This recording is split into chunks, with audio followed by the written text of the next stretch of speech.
I'm Martin Shervington, and this is Rehan, and we're going to have a conversation. And I think the conversation may join some dots, and I'm going to be curious about who you are, what you do, and that's it. Awesome. So, would you like to say what this is about? Which is, my name is Rehan, I love to make new friends, but then we turn over and there's a story. Would you like to give what the story, the main aspects of it? Sure. So I started using Facebook since it started, and a few years ago I was very curious of what's happening in Palestine. And I realized that all my life, whenever I would travel, I would not Google about information, but I would like to find people on ICQ or Skype, if you remember ICQ. I would just like to find people, or wherever I'm going, traveling to, I would like to make friends before I go there. I literally have somebody greeting me at the airport. Yeah. Because I'm now friends with them, and I get first-hand information about the weather, the hotels, and everything. And I always enjoyed that. And I was a very introvert person. Yeah. So I was not bold enough to do it in person, but I would easily be able to do it on ICQ or other software. A few years ago, there was a lot of news. I live in Pakistan. I grew up there, and again, I like to get first-hand information. So a few years ago, there was a war between Israel and Palestine again, and I thought, I don't know anybody in Palestine. I would like to know more people in Palestine. So I started to look for them, and I couldn't find them. So what I did was I just took my Facebook ID and advertised in Palestine and said, hey, my name is Rehan. I would like to have some friends in Palestine. Would you like to be my friend? And I started getting some people to friend me from Palestine, and I found that lots of people cannot speak English. That was an interesting advertisement for Facebook to place in, a personal ad. Yeah. But I wasn't like showing to just females or males. I was just showing to everyone.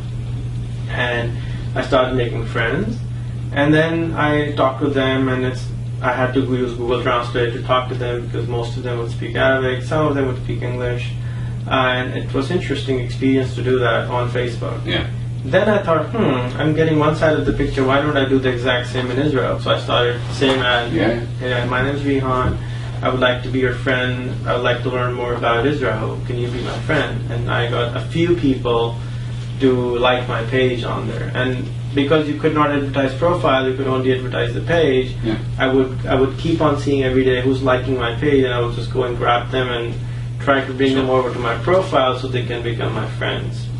So I learned a lot about the culture that way, because I believe that we are a sum of our surroundings. So if I go and live in, for example, where you're from, so I'll start speaking English like you speak.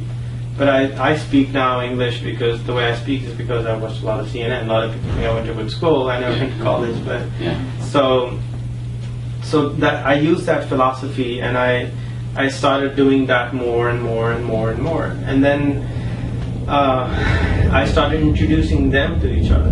So the people from Palestine would talk. Initially, not talk. So what I do is on my Facebook wall, I throw a bone where people will start fighting. And they would start fighting because they're either this side or this side, right? They're not neutral side. So they will start fighting, and I start seeing a weird pattern emerging, which was after like 100 comments or 3 days would pass, I would start seeing them not being so angry anymore at each other. Right. And they would actually Google the facts, because the other guy would point, these are the facts, and the other guy would say, no, these are the facts. And then they will eventually find out the real facts. And they will start talking, and I saw that some of them would actually become Facebook friends. That was very crazy thing for me to find out, that they're actually becoming friends. Yeah. And I started enjoying it, and I did more, and I did more, and I did more, and I just spent lots of hours on doing this. And I thought, this is interesting. So now I can, but I have, in Facebook, if you realize, most people are, there's a pattern, in my opinion, on Facebook. initially people would just join, then they would just observe, and slowly they would go like click like, they're like scared to click the like thing, and like they will again 6 months will pass, they will start click sharing, then another 6 months will pass, they will maybe start commenting. So there's a pattern on the usage of Facebook, and I thought, well, it takes like 2 years for developing a Facebook user. Why don't I advertise more? And I started advertising all over the world, wherever I could get penny likes. Nigeria, Ethiopia, Eritrea, Rwanda, Madagascar, all those countries, and I discovered there are other countries in Europe which I could get penny likes. Like, I love the fact you've got the planes in the background. It's atmospheric. Like Albania, for example, and Macedonia. And I ended up hiring people in those countries because I got so many, thousands of people on my Facebook. When I would look, hey, I'm looking for someone, I ended up hiring a person in Macedonia, and which was crazy interesting thing, and I've never met her. So I got now I have 600,000 people on my page, and I have 150,000 on my profile. So I have around 750,000 followers on my Facebook, and this has been going on for at least 2 years, and it's growing and it's growing, and it's I just keep on doing all this stuff, and this is what the story is all about. So why are you doing it? Why do I do it? So I found that unless we fix these small problems of Israel and Palestine, the new guards of the world, I call them, like Fox or CNN, who control our brains, right? Whatever news you will hear, you will believe it. But the only way to disseminate that is actually if it happened to you, or if you actually knew what's on the ground. So what I do it is that I try to connect these people, and they will. If you knew 500 people from Syria, there is nowhere on earth you would be sitting here. You would be actually getting somebody from Syria to talk to you, because it's a huge problem right now. 4 million people out of homes. It's way bigger than one person being killed by ISIS. It's it's sort of like to create world peace. And then, my ultimate mission of life is to end poverty from the world. And you cannot end poverty, end poverty from the world. Yeah. Now you cannot end that till you fix other problems like peace or education. So it's all interconnected. Everything is interconnected. Yeah. So that's why I do it. And there's another woman who started doing it with me in Ohio.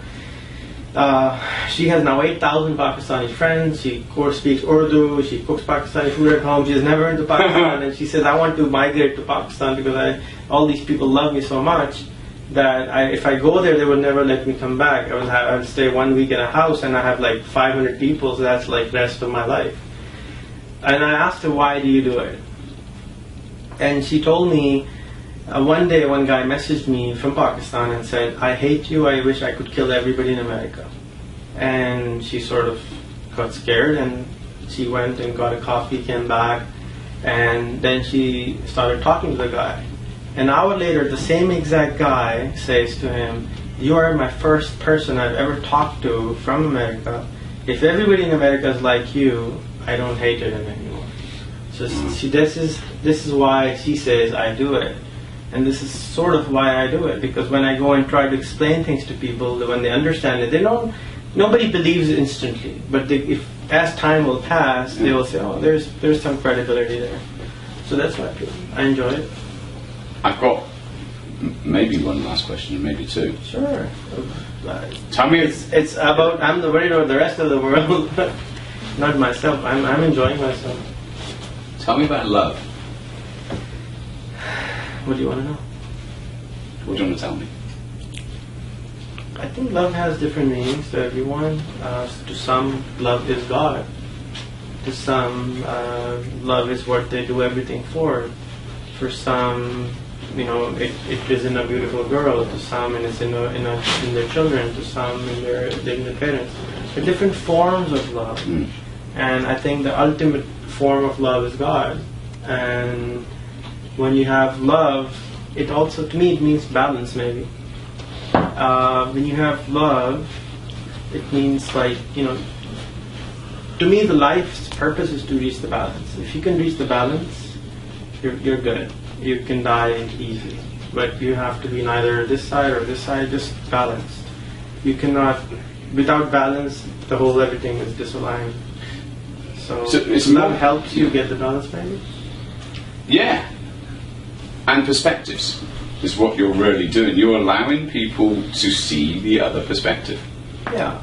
And once you do that, you cannot be enemies anymore, because you actually know why. Yeah. Even, for example, I talk to people, couples who are getting divorced, but they don't hate each other because they understand what's going through their mind. Yeah. So they don't hate each other. Then some of the divorces you will see and all that. Yeah. Why is that? Because they don't understand why is the other person doing it, because they don't talk. Yeah. If we could, I had created instituteofpeace.org. So it's at the instituteofpeace.org. And the ultimate goal of that is to allow any two people to be able to find peace among themselves. Yeah. Because no matter if you're a president or a normal person, if you don't have peace internally, if you will drive that internal non-peace to the external world. Because unless you have peace inside, you cannot have peace outside. What did you do before? Like what? I did 51 different ventures in my life. Started from selling candies to Commodore 64 games to... Do you know, I've got to say this. I had a VIC-20, the worst computer in my life. I regretted that. I wish I bought the Commodore 64. Anyway. Well, they didn't have one when the VIC-20 came out. Then the next version was Commodore 64. And then I made Commodore 64 accessories like modems and all. Yeah. Started a BBS service, started an ISP service, then went into VoIP. VoIP came out, became Net2Phone beta tester, free world dial-up. Started a phone business in the US, grew it. Now it runs on its own, pretty much. And I do all the other crazy stuff. I think this is for people watching, because there's something that was suggested on here. Can I read? Yes. So, made my money from the telecom industry, started a foundation to teach entrepreneurship to 1 million people, a school to teach 1 billion people basic literacy, all leading towards my ultimate mission of ending poverty from the world. And you're doing it.